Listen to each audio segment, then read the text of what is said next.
दोस्तों, मैं मोहम्मद फराज मलिक। मेहनत करने का जज्बा और पढ़ाई करने की लगन अगर दिल में हो तो इंसान को दुनिया की कोई भी ताकत कामयाब होने से नहीं रोक सकती। घर की गरीबी भी हमारी मेहनत और लगन के आगे घुटने टेक देती है। आज आपको एक ऐसे पंचर पुत्र की कहानी सुनाने जा रहा हूं। माफी चाहता हूं, मैं पंचर पुत्र का इस्तेमाल कर रहा हूं क्योंकि आजकल एक विशेष समुदाय को कुछ लोग पंचर पुत्र कहकर चिढ़ाते हैं, इसीलिए मैं इस शब्द का इस्तेमाल कर रहा हूं। एक पंचर बनाने वाले शहजाद अहमद के बेटे अहद अहमद ने जो कारनामा किया है उसको सुनने के बाद वाकई में आप लोगों की आंखों में आंसू आ जाएंगे और आप लोगों के अंदर हौसला जागेगा। जो लोग गरीबी का हवाला देकर अपने बच्चों को पढ़ाई से दूर रखते हैं, या वो लोग जो बहुत सारी फैसिलिटीज होने के बावजूद भी पढ़ लिख कर कामयाब नहीं हो पाते हैं, ध्यान से इस स्टोरी को जरूर सुनिएगा। कामयाब होने के लिए जिंदगी में मौके बहुत सारे आते हैं, लेकिन उन मौकों को भुनाने के लिए जज्बा और मेहनत चाहिए। ये कहानी है उत्तर प्रदेश के प्रयागराज के शहजाद अहमद की। प्रयागराज के नवाबगंज इलाके के बरई हरख गांव के रहने वाले शहजाद अहमद पंक्चर की दुकान चलाते हैं। उनकी बीबी, जिनका नाम अफसाना है, वो घर पर लेडीज कपड़े सिलकर घर का खर्चा चलाती है। शहजाद अहमद के 4 बेटे हैं।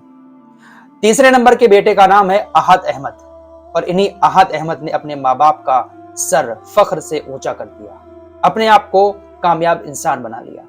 30 अगस्त को यूपी में पीसीएसजे की भर्ती के नतीजे आए और इसमें अहद अहमद की 157वीं रैंक आई है, यानी अहद अहमद जज बन चुके हैं। अहद अहमद पंचर बनाने वाले का बेटा जज बन गया। जब ये खबर सामने आई तो उसके बाद शहजाद अहमद की दुकान पर लोगों का तांता लगने लगा। हिंदू, मुस्लिम, सिख, ईसाई, हर धर्म के लोग शहजाद अहमद को आकर बधाई देने लगे। ये बहुत बड़ी बात है। इलाके में हर धर्म का इंसान शहजाद अहमद की दुकान पर आ रहा है, काफी खुश नजर आ रहा है और उनको बधाई दे रहा है उनके बेटे अहद अहमद के जज बनने पर। अब आपको अहद अहमद की थोड़ी सी सक्सेस स्टोरी भी सुना देता हूँ। सक्सेस स्टोरी कोई ऐसी नहीं है कि आलीशान बंगले में बैठकर, बड़ी बड़ी कोचिंग सेंटरों में बैठकर अहद अहमद ने पढ़ाई की हो। अहद अहमद ने जज बनने के लिए किसी कोचिंग का भी सहारा नहीं लिया। सेल्फ स्टडी करके ही अहद अहमद इस मकाम पर पहुंच गए। किसी भी कोचिंग सेंटर में जाकर इन्होंने किसी तरह की कोचिंग नहीं ली, क्योंकि इतने पैसे इनके पास नहीं थे कि अच्छी कोचिंग में जाकर ये कोचिंग ले सके। अहद अहमद ने गरीबी में रहकर भी वो मकाम हासिल किया है जो बड़े बड़े परिवारों के बच्चे हजारों लाखों रुपए खर्च करने के बावजूद भी हासिल नहीं कर पाते। अहद अहमद की प्रारंभिक शिक्षा की बात करें तो उन्होंने 8वीं तक की पढ़ाई गांव के ही उच्च प्राथमिक विद्यालय में हासिल की।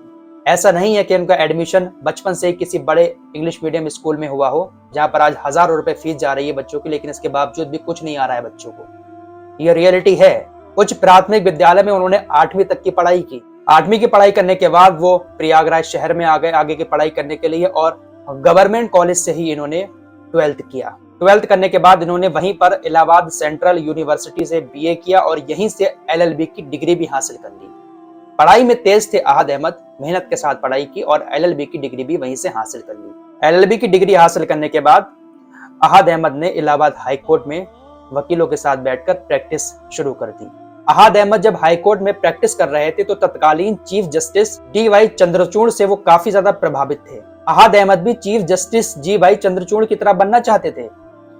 उनके दिल में ख्याल आया उनके जैसा बनने का, और उन्होंने कोरोना काल में ही पीसीएसजे की तैयारी शुरू कर दी। तो अपने आदर्श को देखकर उन्होंने कोरोना काल में पीसीएसजे की तैयारी शुरू की और एग्जाम दिया और 157वीं रैंक हासिल करके वो भी जज बन गए। अहद अहमद के पापा शहजाद अहमद पंचर बनाते थे, उससे घर का खर्चा चलाते थे। माँ ने सिलाई करना शुरू कर दिया। सिलाई करने से जो पैसे आते थे उस पैसे से वो अहद अहमद की पढ़ाई का खर्चा उठाती थी। वो कहती हैं कि अहद अहमद कभी अपने पापा के साथ पंचर बनाने चले जाते थे दुकान पर, तो कभी मेरे साथ सिलाई में भी हाथ बटाते थे।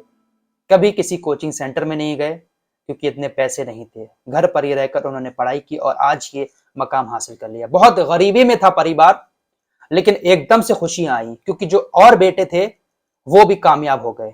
शहजाद अहमद ने अपने सभी बच्चों को मेहनत मजदूरी करने के बावजूद भी अच्छे से पढ़ाया और सभी बच्चे कामयाब हो गए। अहद अहमद के जो बड़े भाई हैं वो सॉफ्टवेयर इंजीनियर बन गए, और छोटा बेटा जो है शहजाद अहमद का, अहद अहमद का छोटा भाई, वो एक प्राइवेट बैंक में बैंक मैनेजर है। तो एकदम से खुशियां एक पंचर बनाने वाले के घर में आ गई। कैसे आई? वो सिर्फ इसलिए आई क्योंकि शहजाद अहमद ने कभी हार नहीं मानी, और बच्चे भी ऐसे थे जिन्होंने अपने माँ बाप की मेहनत मजदूरी की कमाई को बर्बाद नहीं होने दिया। दिल लगाकर पढ़ाई की और कामयाब होकर अपने माँ बाप को बुढ़ापे में सुकून से जिंदगी बसर करने का मौका दिया। अहाद अहमद कहते हैं कि उनको बिल्कुल भी झिझक नहीं आती ये बात कहते हुए कि वो एक पंचर बनाने वाले के बेटे हैं। वो फख्र के साथ कहते हैं कि मैं एक पंचर बनाने वाले का बेटा हूं। शहजाद अहमद, अहाद अहमद और उनके पूरे परिवार को ये कामयाबी बहुत बहुत मुबारक हो।